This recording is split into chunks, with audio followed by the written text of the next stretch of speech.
तो ये हालत है दोस्तों, ना खुदा ही मिला ना विसाले सुना, ना हम घर के रहे ना घाट।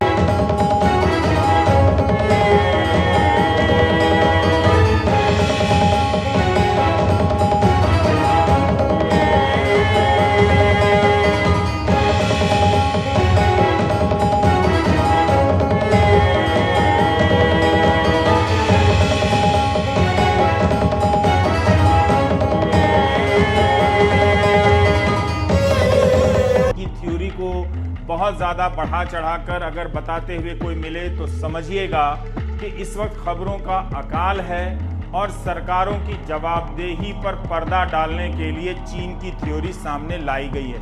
ऐसे कई दुश्मन आपके सामने लाए जाते रहेंगे, तो इसलिए चीन को एक नया दुश्मन बनाया गया है। उनसे बचने के लिए कहीं पर जमात दुश्मन है तो कहीं पर चीन दुश्मन है।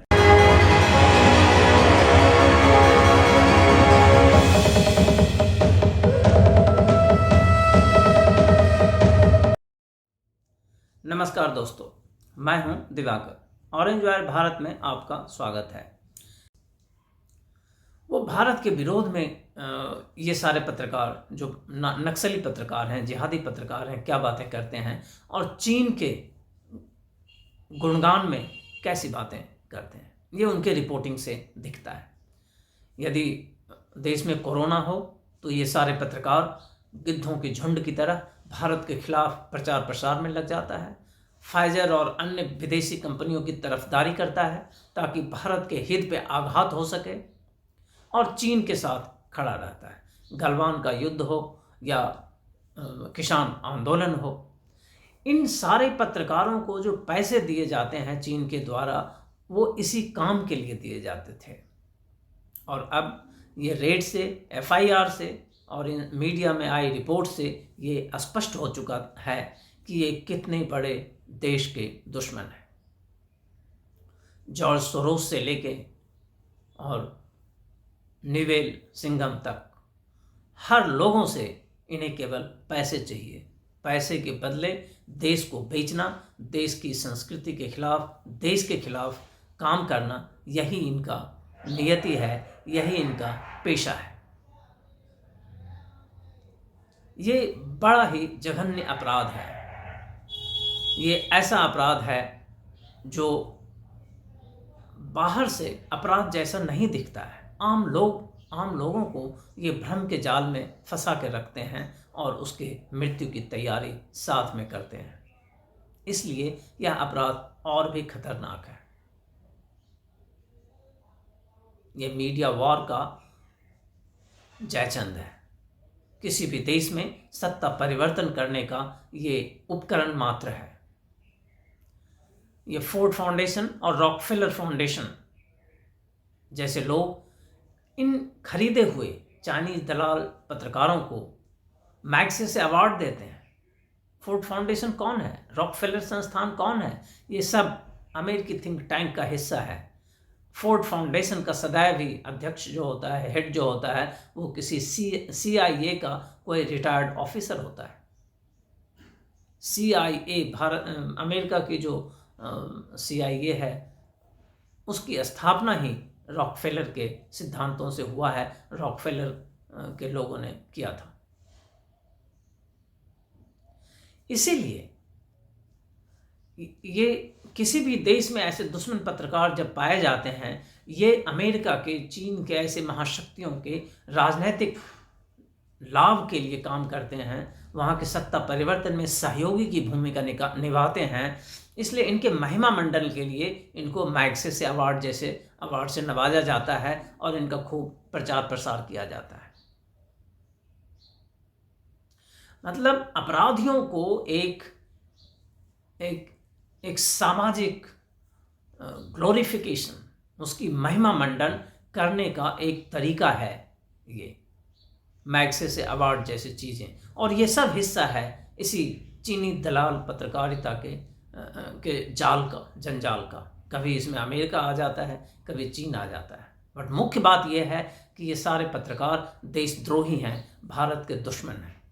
किसी भी तरह से ये भारत के हित नहीं चाहता है। इनका उद्देश्य एक है, इसे पैसा दो और इनकी जो अपनी विचारधारा, विनाशक विचारधारा है, नक्सल और जिहाद, ये दो चीज़ें हैं। इनकी जो इनके पेशे का दो आधार है, इनका खुद का विचारधारा जो ये JNU से पढ़ के आते हैं, नक्सल और जिहाद, और दूसरा है पैसा। ये दोनों चीज़ें जब मिल जाती है तब ये अभिसार शर्मा जैसे लोग जन्म लेते हैं, या फिर और भी पांडे जी भी एक माइक लेके घूमते हैं। ये ऐसे लोगों का जन्म होता है जो सदैव जीवन पर्यंत अपने देश के विरोध में काम करते हैं, देश से दुश्मनी के लिए काम करते हैं।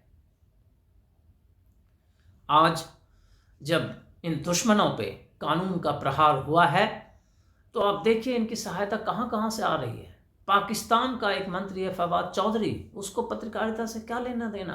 पाकिस्तान खुद भूखों मर रहा है, लेकिन उसको चिंता है अभिसार शर्मा की। क्यों चिंता है उसको अभिसार शर्मा की? क्योंकि चीन जो है फवाद चौधरी का मित्र है, और चीन और पाकिस्तान का एक कॉमन एजेंडा है, एक कॉमन लक्ष्य है, भारत की बर्बादी, भारत का विनाश, भारत में अराजकता। इस अराजकता को फैलाने में ये सारे नक्सल और जिहादी पत्रकार सहयोगी हैं, और इसीलिए उन्हें पैसे दिए जाते हैं। ये कानून के फ्रंट पे 30 तहसीलदार और भूषण जैसे लोग इनका सहायता करते हैं, इसलिए उन्हें भी पैसे मिलते हैं। अब देखिए 30 तहसीलदार के घर पे भी रेड हुआ है, 30 लाख रुपया उन्होंने लिया, ऐसा न्यूयॉर्क टाइम कहता है, मैं नहीं कह रहा। 38 करोड़ रुपए इन दलालों को चीन से मिले हैं, ये न्यूयॉर्क टाइम्स कहता है।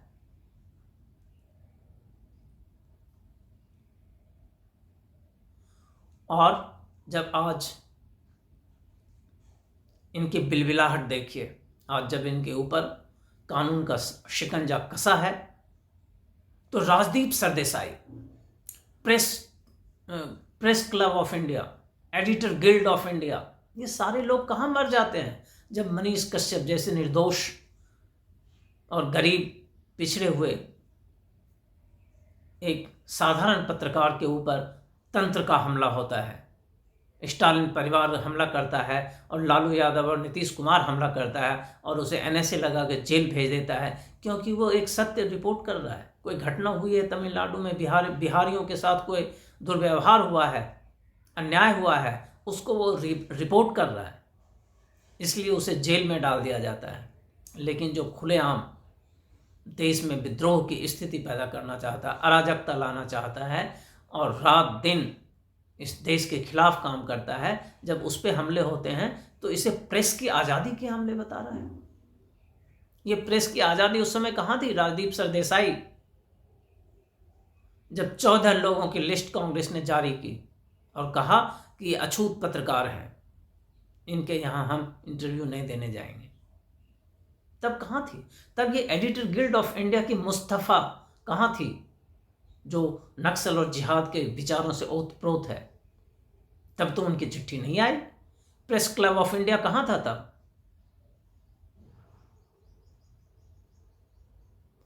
तो ये जो भारत के खिलाफ विश्व भ्रमण का कार्यक्रम अमेरिका और चीन और अन्य जगहों से है, ये केवल न्यूज़ क्लिक तक ही सीमित नहीं है। ये तो न्यूज़ क्लिक के बारे में कुछ सूचनाएं, कुछ साक्ष्य मिले हैं, इसलिए कानूनी कार्रवाई हो रही है। इनका विस्तार बहुत व्यापक है और इनका विस्तार बहुत ऊपर तक है। जो इनके साथ खड़े हैं वो भी उसी तरह के दोषी हैं। क्या राजदीप सरदेसाई इस बात को से सहमत है कि भारत में किसी भी पत्रकार को चीन से घूस लेकर और भारत के खिलाफ काम करना चाहिए? क्या एडिटर गिल्ड ऑफ इंडिया इस बात से सहमत है कि भारत के खिलाफ युद्ध छेड़ने वाले लोगों के जो पत्रकारिता के नाम पे विदेशों से पैसा लेकर और भारत के खिलाफ युद्ध छेड़ते हैं, वैचारिक युद्ध और मीडिया वॉर कर रहे हैं, उनके साथ एडिटर गिल्ड खड़ा है? क्या भारत की विपक्ष उनके साथ खड़ी है? क्या इसका अर्थ यह है तब वो भी भारत का विनाश चाहता है?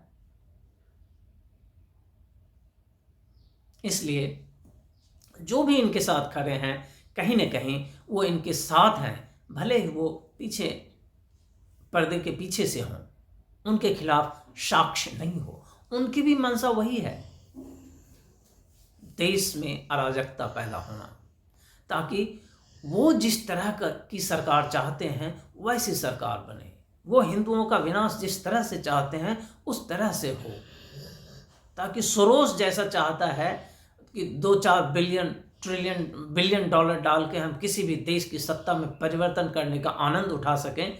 जो बिल गेट चाहता है वो उसका हिस्सेदार बन सके, उसके साथ सहभागी बन सके और उसका आनंद ले सके। ये विनाशक प्रवृत्ति के लोग हैं। नक्सल और जिहाद का अर्थ ही है विनाशकारी विचारधारा, और उसी विनाश के भीतर से इनको आनंद की प्राप्ति होती है। इसीलिए ये एक किसी भी समाज को नष्ट कर देना चाहते हैं। यही नक्सली और जिहादी विचारधारा आज अमेरिकी समाज को भी नष्ट कर दिया और लगभग नष्ट होने के कगार पर है। यूरोप के समाज को नष्ट कर रहा है। यही काम वो भारत में ब्रिटेन के समय से ही करता आ रहा है। लेकिन अभी भारत जिस गति से विश्व के मानचित्र पे उभर रहा है, इसे रोकने के लिए इन सारे दुश्मनों का उपयोग भारत के भीतर रह रहे भारतीय लोगों का, पत्रकारों के वेश में दुश्मनों का उपयोग चीन और अमेरिका भारत के खिलाफ करना चाह रहा है। चीन इसमें प्रमुख है, क्योंकि चीन की फंडिंग वाला एक कंपनी अभी पकड़ा गया है, लेकिन अमेरिका भी इसमें पीछे नहीं है। जो फोर्ड फाउंडेशन से जुड़े लोग हैं, जो मैग्सेसे अवार्ड वाले लोग हैं, जो रॉकफेलर वाले लोग हैं, उनकी भी वही नियति है। वो भी इस गंगा में सांप की तरह व्यवहार कर रहे हैं। इन सांपों का फन कुचलना आवश्यक है।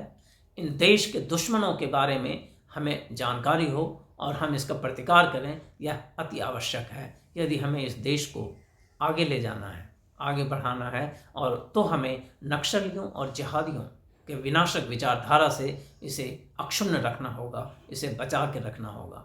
यह हमारे खिलाफ, आपके खिलाफ, हम सब के खिलाफ ये अभिसार शर्मा गैंग का एक युद्ध है।